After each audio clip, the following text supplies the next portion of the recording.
प्रत्येक मनुष्य चाहती जे ता जीवन रे आगको बढ़िबा पई, किंतु तार मंद कर्म द्वारा से आगको बढ़ी पारे नहीं। कथारे अछि सुंदर तृप्तिर अवसाद नहीं, जेते देखुथिले नुआ दिसुथाय। सेहीपरि जेतेबेले आमे नुआ घरटी करिथाउ, से घर को जेते देखिले भी नुआ नुआ लागई। धीरे धीरे से घर अशांत लागिबाको आरंभ करे। आमे भाबुजे आमे तो पूजा पाठ घर काम सब ठीक ठीक करुचे, तथापि घरे अशांति काहींकी लागी रहुचे, शांत काहींकी रहुनी। आमर अजानतरे आमे एपरि भूल काम करुचे, जहा फलरे महालक्ष्मी आम उपरे क्रोधित हुअन्ति या घरे अशांत बा दारिद्रता लागी रहे। तेणु भूल रे भी करंतुनी एही सब काम। नमस्कार दर्शक बंधु, मु श्री आपनको मोर ए चैनल को स्वागत करुछि।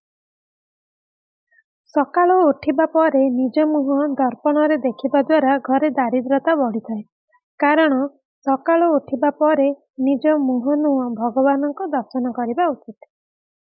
जेउ घरे गाधोइबा पूर्वरु चा बिस्कुट खाआंती, से घरे दारिद्रता बास करिथाय।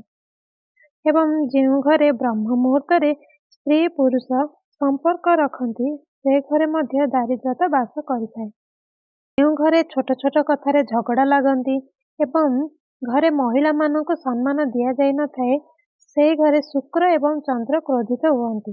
तेणु शुक्र और चंद्र क्रोधित हेबा कारण घरे दारिद्रता बढ़ी थाए। प्रतिदिन राति रे बेसी समय अनिद्रा रहिबा एवं सकाळु डेरी रे उठिबा द्वारा मध्य शनि एवं चंद्रर खराब प्रभाव जोगु घरे दारिद्र्य सृष्टि करिथाए। जेउ घरे मैला पोशाक रखा जाए एवं घरे भंगा जिनिस यथा भंगा चौकी, भंगा टीवी, चालू नथिबा घंटा इत्यादि रखिबा द्वारा महालक्ष्मी क्रोधित होइथांती। फलरे सेही घरे दारिद्रता बास करिथाए। घरे शुक्र एवं चंद्र को पूजा करी माँ महालक्ष्मींकर विशेष आशीर्वाद प्राप्त हुए। तेणु शुक्र एवं चंद्रर सुख पाई घरे कला एवं नील रंग आदि व्यवहार करा जिबा उचित नुहे।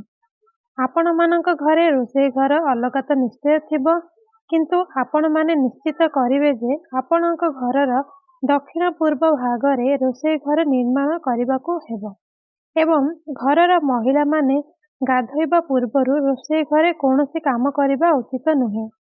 सबुबेले आपणक रोषेई घरे माँ अन्नपूर्णांक एक फोटो रखी तांको आगरे एक दीप जाली रोषेई काम आरंभ करिबा द्वारा घरर समस्त लोक सुस्थ रहिबे एवं खाद्य मध्य स्वादिष्ट होइजिबो एवं सेही समय रे भगवान लक्ष्मी नारायणंकर आशीर्वाद निश्चित भावरे सेठी रहिबो। एवं सबुठारु गुरुत्वपूर्ण कथा हैला जे विशेष करी जेउ घरे निज पति पत्नी को अपमानित करंती, सबुबेले छोट छोट कथारे झगड़ा लागंती, सेही घरे लक्ष्मी जीवाको सबुबेले पसंद करंती नहीं। सेही घरर बाट लक्ष्मी को पई सर्वदा बंद होई जाए। एवं तेणु दर्शक बंधु यही सब कामरू दूरे रे रुहंतु और महालक्ष्मी को प्रसन्न रखंतु।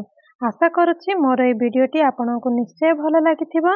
एहीपरि आउरी वीडियो देखिबा पई मो चैनल को लाइक, शेयर एवं सब्सक्राइब करंतु। रहुछि दर्शक बंधु, जय जगन्नाथ।